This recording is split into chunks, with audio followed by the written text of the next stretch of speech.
Les échantillons de tissu étaient éparpillés sur mon bureau quand le téléphone sonna. Un jeudi après-midi de février, calme. Papa, tu es assis? Élodie est enceinte. On se marie dans 2 semaines. Les échantillons glissèrent de mes doigts. Julien, mon fils qui avait enchaîné 3 fiançailles ratées, évitait l'engagement depuis 5 ans. Maintenant, enceinte, mariage. C'est merveilleux. Je veux la rencontrer ce soir. On vient dîner à 19h. Julien n'avait mentionné Élodie que le mois dernier. Tout semblait précipité. Au marché de la rue de Passy, j'achetais 2 entrecôtes, un Bordeaux respectable.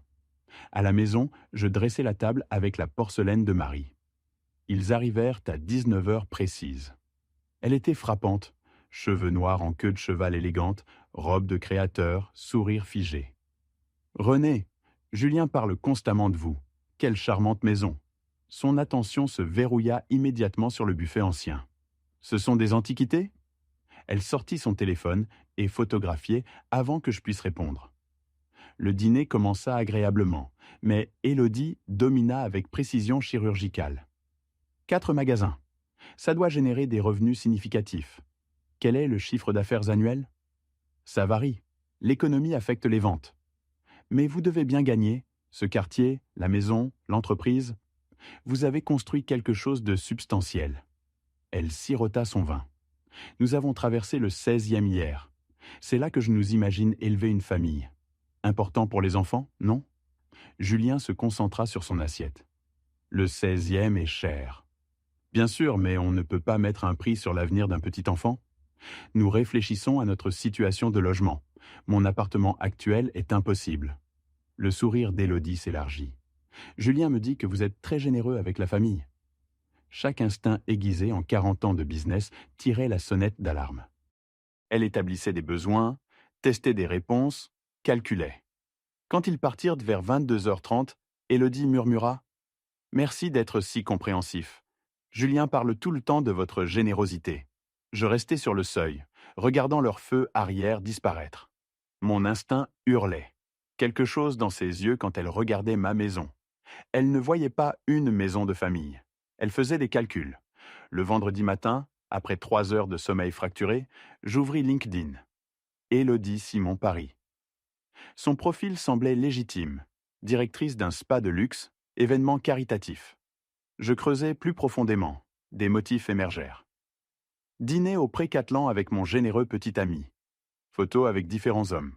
Les commentaires d'Amanda revenaient « Encore un riche. Tu as de la chance, Serette. » Riche, c'était la caractéristique déterminante. J'appelais Marcus Jennings, vérification de crédit. Marcus, j'ai besoin d'une faveur. Officieuse, la fiancée de mon fils. Il rappela à 16h30. Élodie Marie Simon, 43 000 € de dette sur 7 cartes, toutes au maximum. Expulsée d'un appartement de luxe à Neuilly il y a 11 mois. Loyer, 2 800 € mensuels. Schéma classique, René. J'appelais Julien à 18h15. Fiston, il faut qu'on parle d'Élodie. Elle a plus de 40 000 € de dette. Elle a été expulsée. Tu as quoi? Tu l'as fait espionner? J'ai 35 ans, papa. Je n'ai pas besoin que tu contrôles ma vie. J'essaie de te protéger. Ce sont des faits. Tu ne peux pas supporter de me voir heureux. Tu n'as jamais approuvé personne.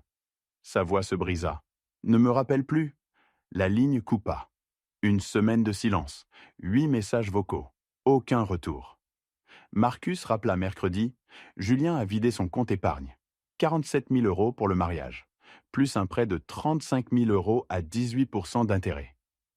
82 000 €. Les économies entières de Julien, plus une dette. L'invitation arriva. Le Georges V, Paris. Je cherchais en ligne forfait à partir de 80 000 €. Mercredi après-midi, un texto. René, c'est Élodie. On doit parler en privé. Pour Julien. Demain soir, chez vous, 19h. Jeudi matin, j'achetais un enregistreur vocal. C'est légal en France? Absolument. Tant que vous participez à la conversation. Vendredi soir, j'activais l'enregistreur dans ma poche avant d'ouvrir. René, merci de me recevoir. Je vous dois des excuses. Stress du mariage. Elle s'installa. Julien vous aime tellement. Cette distance le tue. Je voulais arranger les choses. Pause calculée. Il y a une petite chose. Julien est stressé par l'argent. Le mariage coûte plus que prévu. Je me demandais si vous pourriez aider avec notre logement après le mariage. Le test. Mesurer ma volonté de payer. On peut en discuter après votre mariage ? Son sourire se contracta. Pas la réponse qu'elle voulait. Samedi matin. Le Georges V s'étendait comme un palais. Sculpture de glace, arrangements floraux de 3 mètres. Je calculais 5 000 € de fleurs minimum. Mon téléphone vibra. Salon privé, 2e étage.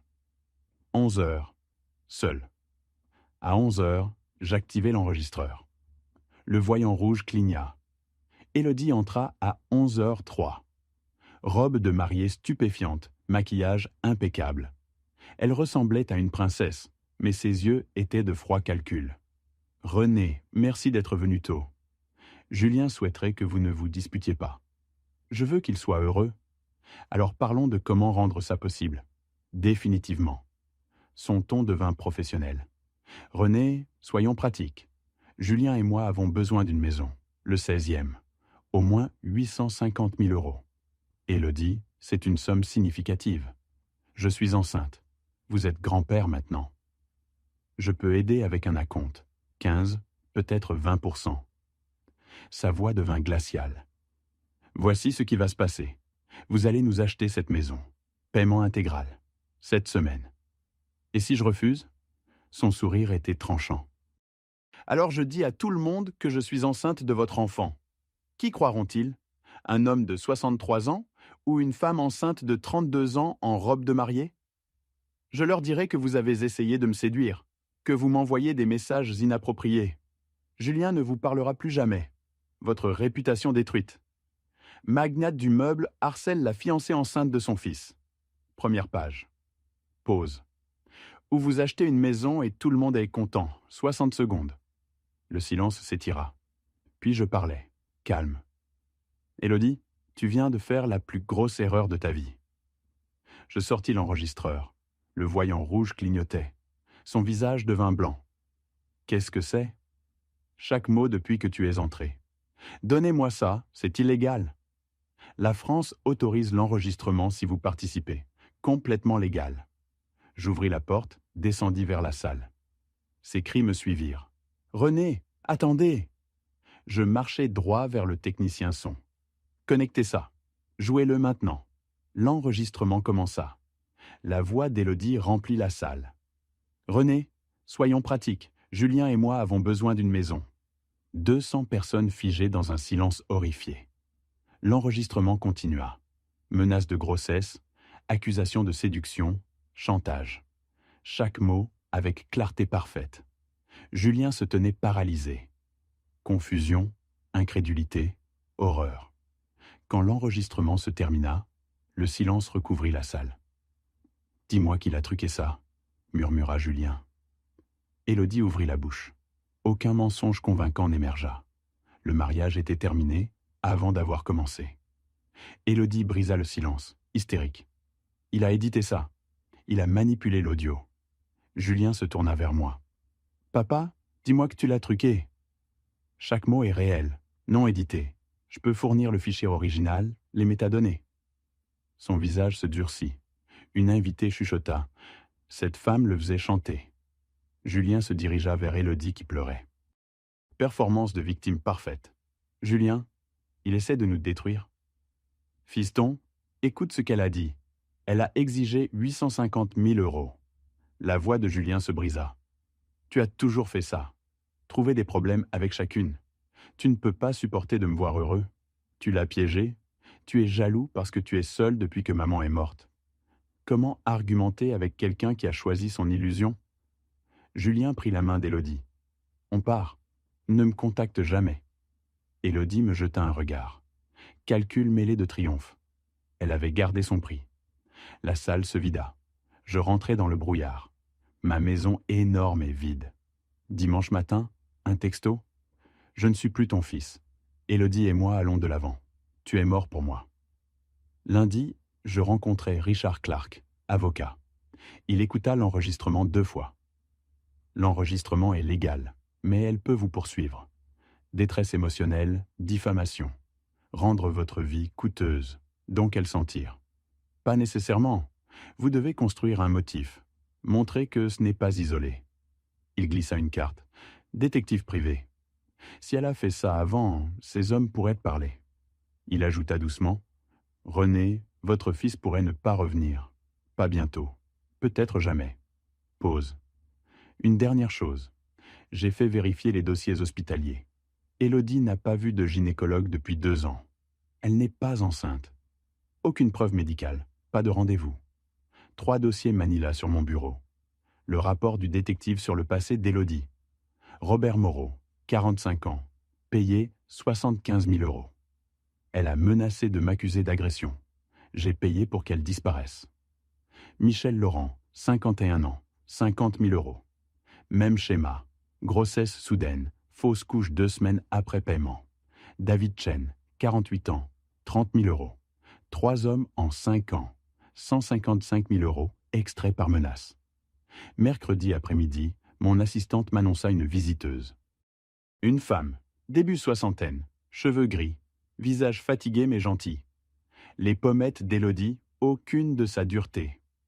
Monsieur Duval, je suis Brigitte Collin, la mère d'Élodie. Je la conduisis à mon bureau. Je vous dois des excuses, j'ai vu la vidéo du mariage. Elle prit une respiration. Ma fille manipule les gens depuis qu'elle a 16 ans. Elle m'a volé 12 000 € il y a 3 ans. Pourquoi me dire ça? Vous avez essayé de protéger votre fils, il vous a rejeté. Je connais cette douleur. Pause. Et parce qu'elle planifie quelque chose d'autre, j'ai vu ses SMS avec Amanda. Elle me tendit son téléphone. Élodie. Julien est fauché, mais son père est chargé. Faire en sorte que Julien poursuive René pour dommages émotionnels. On partage. Amanda. Tu penses qu'il va poursuivre son père? Élodie. Il fera ce que je dis. Il est isolé de tous, sauf moi. Dans 2 mois, je suggérerai compensation pour traumatisme d'enfance. Froide fureur. Pourquoi me donner ça? Parce que j'ai échoué en tant que mère. Je ne peux pas la regarder détruire plus de vies. Julien est en danger. Au cours de la semaine, René et Brigitte se rencontrèrent 3 fois. Initialement pour stratégie, mais les conversations dérivèrent. Livres, solitude, reconnaissance mutuelle. Quelque chose se développait. Confort dans le dommage partagé. Vendredi, Brigitte m'envoya un fichier. La feuille de calcul d'Élodie. Colonne. Nom, âge, valeur nette, vulnérabilité, rendement attendu. Julien Duval. 35 ans. Père possède 4 magasins. Culpabilité paternelle, isolé, 6-8 mois, 500 K, 1000 M. 9 autres noms listés, datant de 2018. Note, complété 65 K. Complété 50 K. Échoué, trop intelligent. Ce n'était pas des preuves, c'était un aveu. Email du détective jeudi matin. Urgent. Élodie avait trouvé un emplacement spa dans le 16e. Loyer, 15 000 € mensuels. Son pitch à Julien. On sera partenaire. On a juste besoin de capital de démarrage. Devis d'équipement, 180 000 €. Rénovation, 120 000 €. Élodie à l'agent. Mon fiancé sécurise un prêt de 200 000 €. Note du détective, configuration standard pour extraction de capital. Fausse société offshore qu'elle contrôle. L'argent disparaît. Elle s'évanouit. La cible reste avec 200 K de dette. À la bibliothèque, je créai un compte email anonyme. J'attachai le rapport de crédit d'Élodie, la SARL Delaware, le compte Cayman. Objet. Alerte fraude, Julien Duval. Texte. Élodie Simon a 43 K de dette, compte offshore, contrôle unique de la SARL que Duval croit coposséder. J'envoyais. 2 jours plus tard, message vocal de Julien, furieux. Je sais que c'est toi. La banque a rejeté mon prêt. C'est bas, même pour toi. La semaine suivante, Élodie commença à apparaître partout. Café, parking, restaurant. Tactique reconnue. Créer des situations mal interprétables. Mon téléphone enregistrait chaque rencontre. Samedi, elle apparut à mon magasin en tenue de sport ajustée. Je voulais m'excuser en privé. On peut parler dans votre bureau? Tout peut être dit ici, mon assistante est là. Sa voix baissa, intime. Je pense qu'on est parti du mauvais pied. Peut-être qu'on pourrait recommencer, juste vous et moi. Sa main bougea vers mon bras. Je reculai. Sarah, pourriez-vous nous rejoindre? Élodie partait. Ce soir-là, je retrouvai Brigitte au musée d'art moderne, notre 4e rendez-vous. Autour d'un verre, je racontais les tentatives d'Élodie. Elle tend un piège. Classique. Votre parole contre la sienne. Je documente tout, jamais seul. Elle toucha ma main. Je déteste que tu doives vivre comme ça. Le contact persista. Nous le remarquâmes. Aucun ne retira sa main. Courrier certifié, mardi 9h. Plainte civile, Élodie Simon et Julien Duval contre René Duval. Réclamation, détresse émotionnelle, diffamation, interférence commerciale. Dommage, 500 000 €. Le récit des avocats d'Élodie? Le défendeur, motivé par jalousie, a fabriqué des enregistrements, saboté des opportunités, publiquement humilié les plaignants. Richard examina la plainte. C'est agressif mais bâclé. Ils prétendent fabrication. Nous avons les métadonnées, l'analyse forensique. Peuvent-ils gagner? Gagner? Non. Rendre ça coûteux? Absolument. Élodie parie que vous réglerez. Hors de question. Richard sourit. Bien. J'ai préparé notre contre-plainte. Fraude, extorsion, chantage. Ces victimes précédentes témoigneront. Le compte offshore, les preuves de Brigitte. Élodie ne pourra plus refaire ce schéma. Marc m'appela. Julien a été licencié, raté des échéances, disputé avec tous, a explosé contre son superviseur. Il n'est pas lui-même René, épuisé, amaigri. Cette femme le détruit. J'écrivis immédiatement. Fiston, j'ai entendu pour ton travail. Je suis là. Ce procès ne change pas que je t'aime. Tous mes messages rebondirent. Élodie avait bloqué chaque canal. Brigitte appela, voix tendue. Julien vend son appartement. Élodie l'a convaincu qu'ils ont besoin de l'argent pour les frais juridiques. Je calculais, acheter 240 000 vaut 290 maintenant. Après hypothèque, 80 000 € de fonds propres. Élodie brûlerait ça en mois. Cette nuit-là, entourée de documents, je doutais. La vie de Julien implosait. Pas de travail, vendant son appartement, noyé dans la dette. Mon intervention était censée le protéger. Au lieu de ça, il était pire et me blâmait. Et si j'avais tort? Sur la méthode. La confrontation publique. Peut-être que certaines leçons ne peuvent être apprises que par la douleur. Je conduisis chez Brigitte. Elle me tira à l'intérieur, me vit effondré. La vie de Julien s'effondre. Peut-être que si j'avais géré ça différemment? Élodie a détruit 3 autres hommes avant Julien. Tu avais la preuve du chantage. Quelles options avais-tu? Elle caressa mon visage. Julien a fait ses choix. Tu ne peux pas protéger quelqu'un de lui-même éternellement. Tu n'es pas cruel. Tu construis un dossier pour quand il ouvrira enfin les yeux. Je m'appuyais contre son toucher. Le palais de justice, tout verre et béton. Je m'assis à côté de Richard. La juge Morrison présidait, mi-cinquantaine, yeux perçants, réputation redoutable. L'avocat d'Élodie. René Duval, père jaloux, manipulateur, a détruit le bonheur de son fils par pur dépit. Julien, assis derrière Élodie, costume mal ajusté, amaigri. Brigitte 3 rangées en arrière. Elle hocha la tête. Encouragement. Richard attendait, patience prédatrice. 3 boîtes de preuves à ses pieds. Élodie prit la barre, serment avec sincérité pratiquée. Il a enregistré une conversation privée où je plaisantais sur le besoin d'une maison. Il l'a jouée à notre mariage devant 200 personnes. Ça a tout détruit. Richard posa 3 questions. Mademoiselle Simon, combien d'hommes significativement plus âgés et financièrement établis avez-vous fréquenté ces 5 dernières années? Je ne vois pas la pertinence. Ça deviendra très pertinent, votre honneur. Richard commença méthodiquement. Il ne s'agit pas de jalousie paternelle. Il s'agit d'un prédateur documenté qui a mené ce schéma sur au moins 3 victimes. Analyse forensique audio. Authentique, non édité. Historique financier, 43 000 € de dette, expulsion. SARL Delaware, nom d'Élodie seul. Compte offshore Cayman. Présentation chirurgicale. Julien pâlissait à chaque révélation. La défense appelle Robert Moreau. Mi-quarantaine, costume coûteux. Il prêta serment, ne regarda pas Élodie. Je l'ai fréquentée il y a 3 ans. Elle m'a dit qu'elle était enceinte, qu'elle avait besoin de 100 000 euros ou elle dirait à mon ex-femme que je l'avais mise enceinte pendant notre bataille de garde. Ma fille avait 12 ans. J'ai payé 75 000 euros. 2 semaines plus tard, texto, fausse couche. Puis elle a disparu. Relevé bancaire, message texte. La salle silencieuse. Inspiration aiguë de Julien. 2 autres victimes prêtes à témoigner. Michel Laurent, 50 000 euros en 2020. David Chen, 30 000 en 2019. Même schéma. Fausse grossesse, chantage, disparition. Élodie se leva. Ces hommes mentent, conspiration. Madame Simon, asseyez-vous. Julien cyclait à travers les émotions. Incrédulité, reconnaissance, horreur.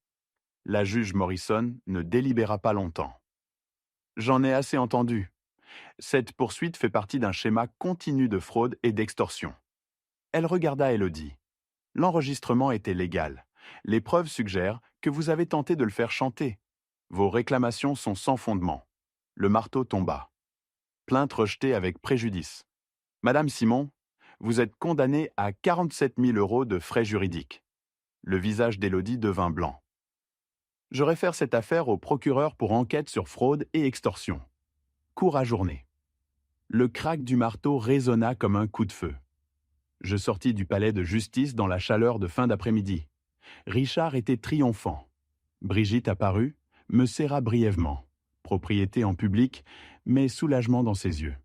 Puis, je vis Julien debout près d'un parc-mètre, seul, l'air perdu. Élodie était à 6 mètres, au téléphone, dos tourné, voix montant en dispute. Je m'approchai lentement de Julien. « Fiston. » Il me regarda et pour la première fois en 6 mois, me vit vraiment. « Papa, ces hommes, ce qu'ils ont dit. » Sa voix se brisa. « Je sais, je suis désolé que tu aies dû l'entendre comme ça, mais tu devais l'entendre. Le compte offshore, la fausse grossesse. Est-ce qu'une partie était réelle ? » Je voulais le réconforter avec des mensonges, mais choisis la vérité. « Je ne pense pas, Julien. Le détective a trouvé des preuves qu'elle t'a recherché avant même que vous vous rencontriez. Ton revenu, mon affaire, tout. Elle t'a choisi délibérément. » Julien s'affaissa contre le parc-mètre. J'ai quitté mon travail pour elle, vendu mon appartement, poursuivi mon propre père. Je m'approchai. Je sais, et je t'aime toujours. Ça n'a jamais changé. La voix d'Élodie coupa à travers le parking. Julien, on part maintenant. Ton tranchant, commandant. Julien! Élodie arriva à grands pas, attrapa son bras. N'écoute pas ton père, il a payé ses hommes pour mentir. On peut faire appel. Julien retira son bras lentement. Première fois que je le voyais lui résister. Élodie, ils avaient des relevés bancaires, des messages textes. Cet homme pleurait à la barre. Bébé, il jouait. Ton père est puissant. Il a de l'argent. Il peut faire dire n'importe quoi aux gens. Julien regarda entre elle et moi. Guerre visible. Je restai silencieux. Ça devait être le choix de Julien. Finalement, Julien dit tranquillement « J'ai besoin de réfléchir. J'ai besoin d'espace. » Le visage d'Élodie se durcit un moment. Calcul pur. Aucun amour. Puis le masque revint.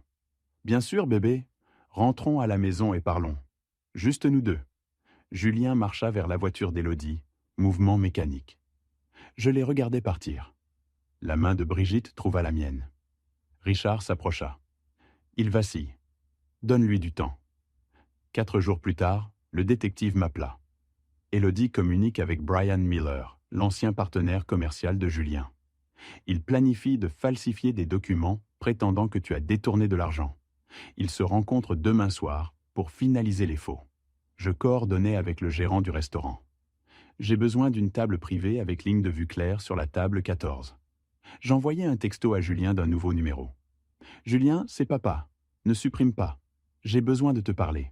Pas d'Élodie, de ta mère. Quelque chose que j'aurais dû te dire il y a des années. Restaurant Dominique ce soir à 19h. J'attendrai 1 heure. 3 heures plus tard, une réponse. Je serai là, 19h15. Si c'est un piège, j'en ai fini pour toujours. J'arrivai à 18h45, pris une table d'angle. À 19h, Élodie et Brian arrivèrent, furent assis à la table 14. Brian sortit des dossiers. J'ai tout créé. Contrat d'investissement d'il y a 5 ans montrant que Julien a mis 85 000 € dans Duval Meubles. Lettre demandant le retour du capital. Ton père les ignorant. Élodie examina les documents, souriant. Ça a l'air parfait. Quand Julien verra ça, il devra poursuivre à nouveau. À 19h12, Julien entra. Je textai. Ne viens pas encore à ma table. Regarde à droite. Table 14. Écoute juste. Julien repéra Élodie. Il se figea. La voix d'Élodie porta dans le restaurant tranquille. Julien est tellement facile à manipuler. Il croit réellement tout ce que je lui dis. Je t'aime, bébé, ton père est l'ennemi. C'est pathétique comme il est désespéré d'être aimé. Brian rit. Tu l'as exploité pendant quoi? 6 mois maintenant? Presque à sec. Cette falsification est le dernier coup. On n'obtient que René règle pour peut-être 200 000 €. Je prends ma part, paie ses frais de justice et disparaît. Julien ne saura même pas que je suis parti jusqu'à ce que le bail rebondisse. Et le gosse? Le rire d'Élodie fut froid, vide. S'il te plaît, il n'y a jamais eu de gosse. Cet idiot l'a cru sans même voir un test. Je regardais le visage de Julien. C'était le visage de quelqu'un qui regarde son monde entier brûler. Julien sortit. Je le suivis. Je le trouvai dans le parking, visage dans ses mains. Fiston, tu as essayé de me le dire au mariage, après le procès. Dans chaque lettre, je t'ai traité de jaloux, contrôlant. Tu étais amoureux, ou ce que tu pensais être de l'amour. Elle est très bonne à ça. J'ai vendu mon appartement, quitté mon travail, poursuivi mon propre père. Pour quelqu'un qui vient de m'appeler un idiot. Tu n'étais pas aveugle, Julien. Tu as été manipulé par une professionnelle. J'ai tout perdu, je n'ai rien. Je ne suis rien. Je tirais mon fils dans une étreinte. Premier contact physique en 8 mois. Tu m'as toujours eu. Ça n'a jamais changé. Pas une fois. Julien se brisa alors, sanglotant contre mon épaule. À l'intérieur, Élodie leva les yeux pour voir des policiers approcher. Je les avais appelés avant l'arrivée de Julien. Les documents de falsification, la conspiration sur audio, le mandat ouvert, tout convergea. Élodie tenta de fuir, mais il n'y avait nulle part où aller. Le matin, Élodie avait fui Paris sous caution, sautant la ville. Août arriva. Julien emménagea temporairement dans ma chambre d'amis, commença la thérapie, chercha du travail. Le processus fut lent. Reconstruire une vie prend plus de temps que la détruire. Mais je regardais mon fils revenir graduellement. Un soir, Brigitte, Julien et moi étions assis sur la terrasse arrière. Je pris la main de Brigitte. On a quelque chose à te dire. Brigitte et moi allons nous fiancer. La réaction de Julien nous surprit. Il sourit largement. Il était temps, papa. Elle est bien trop bien pour toi. Fin août, j'organisais une petite réception de fiançailles chez moi. 20 amis proches. Rien d'élaboré, tout authentique. Brigitte portait une robe bleue simple, son sourire radieux. Julien se tenait à mes côtés comme témoin principal. Quand vint le moment du toast, Julien tapa son verre, se leva. J'ai besoin de dire quelque chose. Pendant des mois, j'ai pensé que mon père était l'ennemi. Mais la vérité est que parfois, le plus grand acte d'amour est de dire non, quand tout le monde dit oui. De se tenir entre quelqu'un que tu aimes et le danger, même quand il te déteste pour ça. Il me regarda. Papa, tu m'as sauvé la vie. Tu m'as laissé te détester, te poursuivre, te couper, et tu n'as jamais cessé d'essayer de me protéger. Ce n'est pas du contrôle, c'est de l'amour. Merci de ne pas avoir abandonné. Ma gorge se serra. Tu es mon fils. Je le referai. À chaque fois. Julien leva son verre. À René et Brigitte. 2 personnes qui savent que le véritable amour signifie dire des vérités difficiles et rester ferme quand tout dit de partir. Le petit rassemblement applaudit. Je regardais autour de moi. Mon fils restauré. Une femme que j'aimais à mes côtés. Un futur construit sur des ruines. La vengeance n'était pas de détruire Élodie. C'était ça. Sauver Julien et trouver Brigitte. C'est la victoire qui compte.